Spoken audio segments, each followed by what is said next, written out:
12వ ఆవిర్భావ దినోత్సవం గ్రాండ్గా జరుగుతున్నటువంటి మన జనసేన పార్టీ ఈ సభకి విచ్చేసినటువంటి కార్యకర్తలకి, జన సైనికులకి, వీర మహిళలకి అందరికీ, అలాగే ఇక్కడ ఉన్న లీడర్స్ అందరికీ, నాయకులందరికీ, మహిళా నాయకురాళ్ళందరికీ కూడా 12వ జనసేన ఆవిర్భావ దినోత్సవ శుభాకాంక్షలు తెలియజేస్తున్నాను. సో కొన్ని సందర్భాల్లో మాట్లాడటం మాటలు కరువు అవుతాయి, ఏం మాట్లాడాలో అర్థం కాదు. ఎందుకంటే ఒక సంవత్సరం దాదాపు 9 నెలలు 10 నెలల క్రితం మనం అధికారంలో లేవు.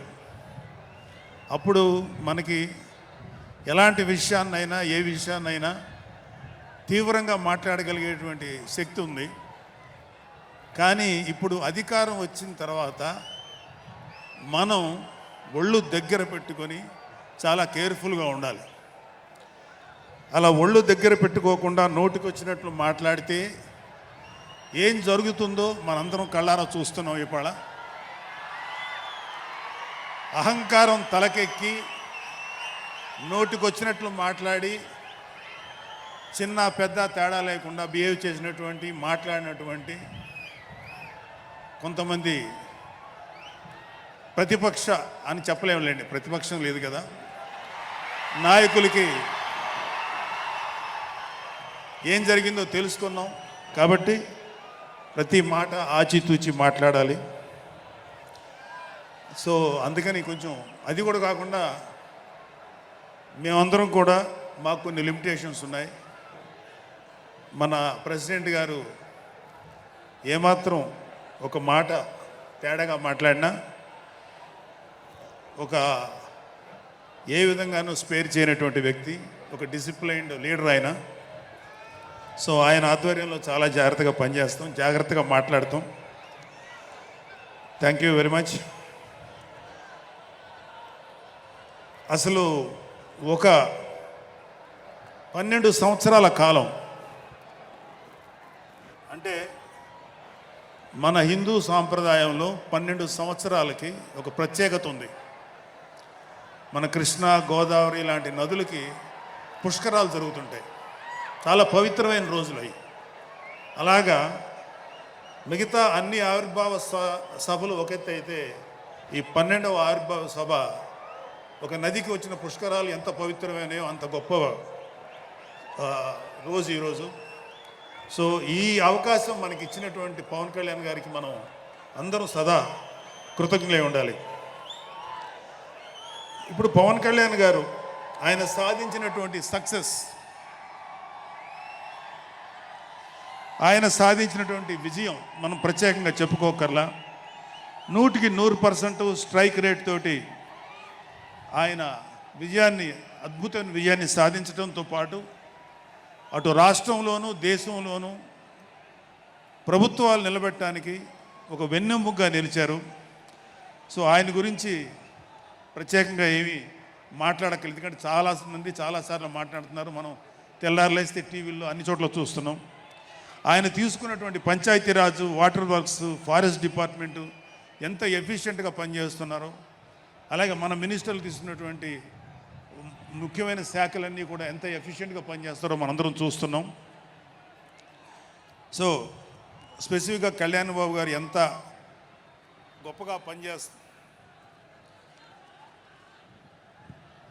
గొప్పగా పనిచేస్తారని మనమేమి ప్రత్యేకంగా మాట్లాడుకోకర్లేదు.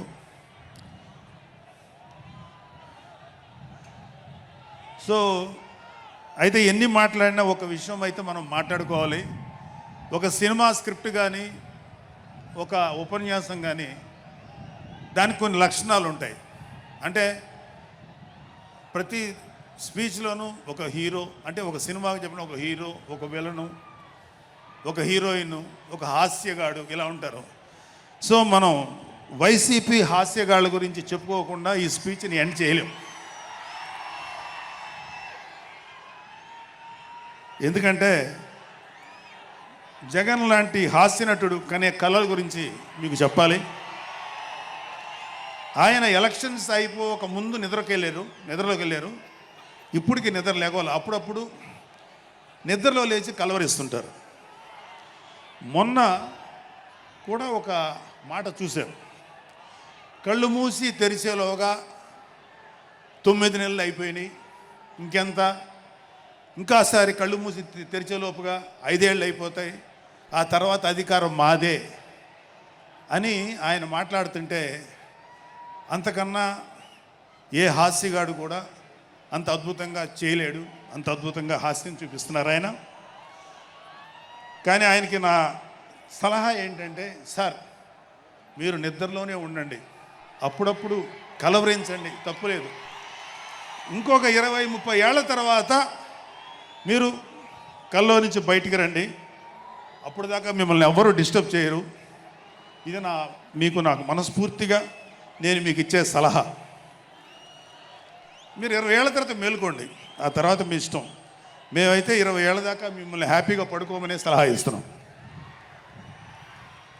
సో ఆంధ్రప్రదేశ్లో పవన్ కళ్యాణ్ గారి యొక్క చొరవతోటి ఏర్పాడైనటువంటి ఈ కూటమి ప్రభుత్వం ఎన్ని చోట్ల ఎంత పెద్ద సక్సెస్ అయిందో, ఎంత 164 సీట్లు సాధించే దిశగా ఆయన ఎంత కష్టపడ్డారో మనందరికీ తెలుసు.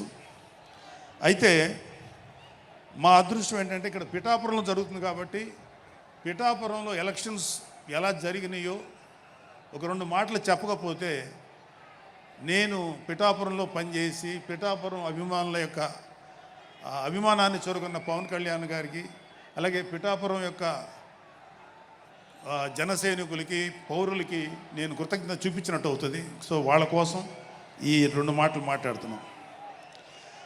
సో పవన్ కళ్యాణ్ గారు పిఠాపురంలో మమ్మల్ని పనిచేయమన్నారు. అంటే నన్ను, మా ఫ్రెండ్ అజయ్ గారిని, అలాగే మర్రెడ్డి గారిని, రత్నం గారిని, శంకర్ గౌడు, మహేంద్ర, పంచకర్ల సందీపు, ఇలా మాకందరికీ పిఠాపురంలో పనిచేసే అవకాశం ఇచ్చారు. మేము పని మొదలెట్టిన తర్వాత మాకు అర్థమైంది ఏంటంటే, పవన్ కళ్యాణ్ గారికి ఆల్రెడీ ఇక్కడ విజయం ఖరారైంది. మనం ఓన్లీ పని చేస్తున్నట్టుగా ఉండడమే తప్ప మనం కొత్తగా చేయాల్సిన పని ఏమీ లేదు అని చెప్పి నాకు అర్థమైంది. నాకే కాదు మా అందరికీ అర్థమైంది. సో మేము దీన్ని ఎంత గొప్ప అదృష్టంగా తీసుకుంటున్నామంటే, పవన్ కళ్యాణ్ గారు మీరు పని చేసేటువంటి మేము ఇక్కడ ఏదో పని చేసాం అనే తృప్తి మాకు ఇవ్వటం కోసం ఆయన మమ్మల్ని అపాయింట్ చేశారు తప్ప ఆయన గెలుస్తారన్నది, ఆయన అఖండ విజయం సాధిస్తారని ఆయనకు ముందే తెలుసు. కానీ ఆ సాటిస్ఫాక్షన్ మాకు ఇవ్వటం కోసం మాకు ఈ అవకాశం ఇచ్చారు. అయితే అది మా అదృష్టంగానే ఫీల్ అవుతున్నాం. చంద్రుడికో నూలు పోగులాగా ఆయన పడిన కష్టానికి ఒక చిన్న పని చేసామనే తృప్తి అయితే మాత్రం మాకు నిజంగానే ఉంది. అయితే ఇక్కడ పిఠాపురంలో పవన్ కళ్యాణ్ గారు అఖండ విజయం సాధించడానికి 2 ఫ్యాక్టర్స్, 2 ఇంపార్టెంట్ ఫ్యాక్టర్స్. ఒకటి మన ప్రెసిడెంట్ జనసేనాని పవన్ కళ్యాణ్ గారు అయితే,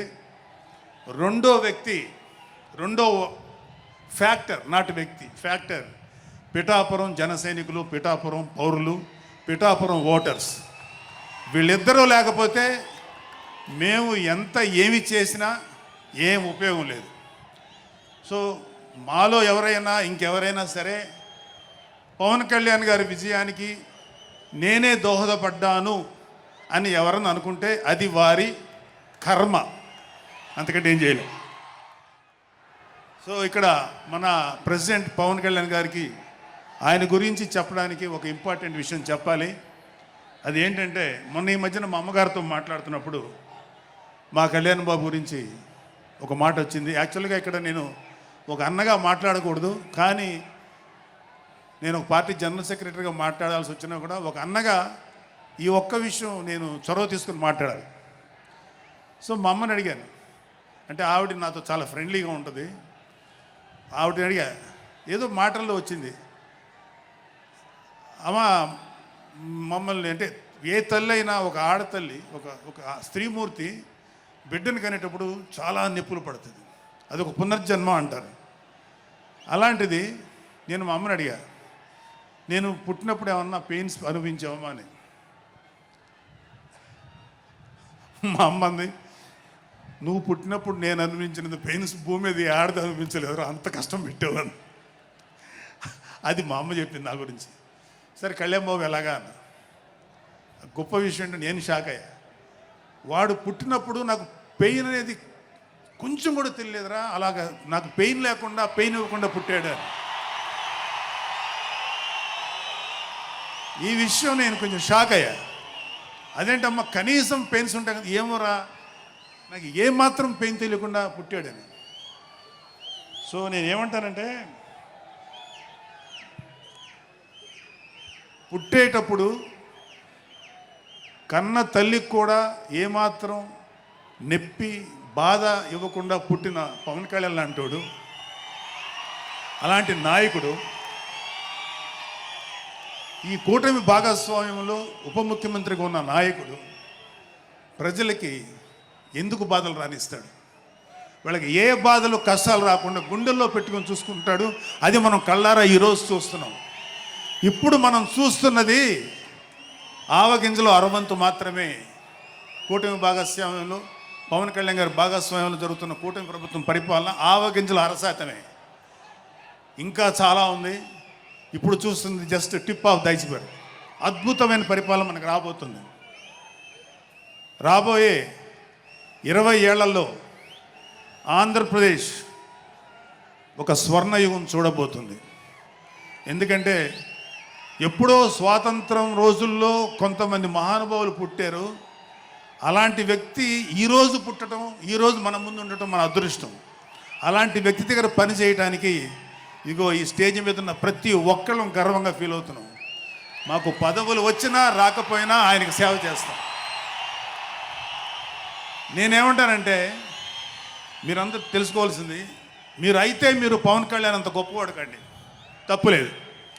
రాకపోతే అంతగా అవ్వలేకపోతే ఒక గొప్పవాడికి అనుచరుడిగా మారండి, ఏదైనా మంచిదే.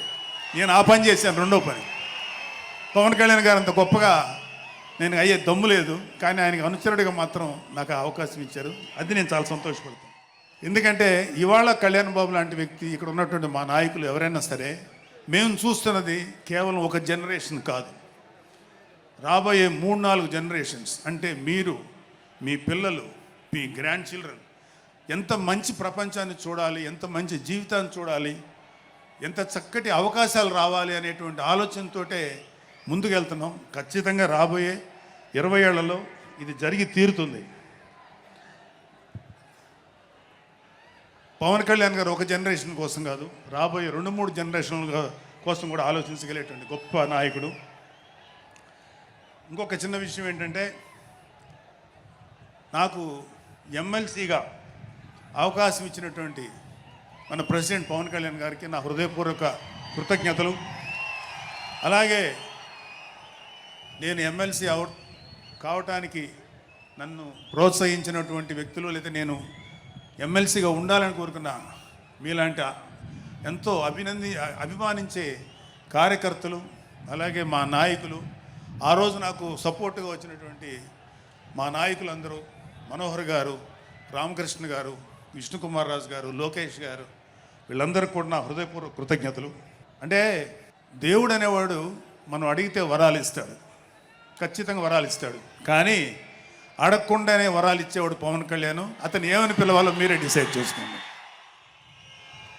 చివరిగా ముఖ్యమైన విషయం ఏంటంటే, జనసేనకి ప్రాణవాయువు లాంటి వాళ్ళు కార్యకర్తలు, వీర మహిళలు, జన సైనికులు, అభిమానులు. నేను ఒక జన సైనికుడిని అని చెప్పుకోవటంలో ఉండే ప్రైడ్ నాకు ఇంకా ఏ విషయంలో రాదు. చాలా గర్వపడుతుంటాను. సో అలాంటి జన సైనికులకి, మీ అందరికీ మేమందరం అండగా ఉంటాం. ఏదైనా చిన్న చిన్న ఇబ్బందులు తలెత్తినా అవన్నీ సరిచేస్తాం. ఇంకొక విషయం ఏంటంటే, జనసేన పార్టీ ఒక్కటే మీరు ఒక కార్యకర్త స్థాయి నుంచి అత్యంత ఉన్నతమైన స్థాయికి చేరుకోగలిగేటువంటి డెమోక్రటిక్ వాల్యూస్ ఉన్నటువంటి పార్టీ జనసేన. కాబట్టి జనసేనలో ఉండండి, జనసేనని ప్రోత్సహించండి. మీకే కాదు, మీ బిడ్డలకు కాదు, మీ మనవళ్ళకు కాదు, రాబోయే తరాలందరికీ జనసేన అండగా ఉంటుంది. మీ అందరికీ మేము ఫుల్ సపోర్ట్ చేస్తాం. మిమ్మల్ని అందరినీ గుండెల్లో పెట్టుకొని చూసుకుంటాం. ఎందుకంటే మా వెనకాల ఉన్నది ఒక శక్తి, దట్ ఈస్ పవన్ కళ్యాణ్. జై పవన్ కళ్యాణ్, జై జనసేన, జై హింద్.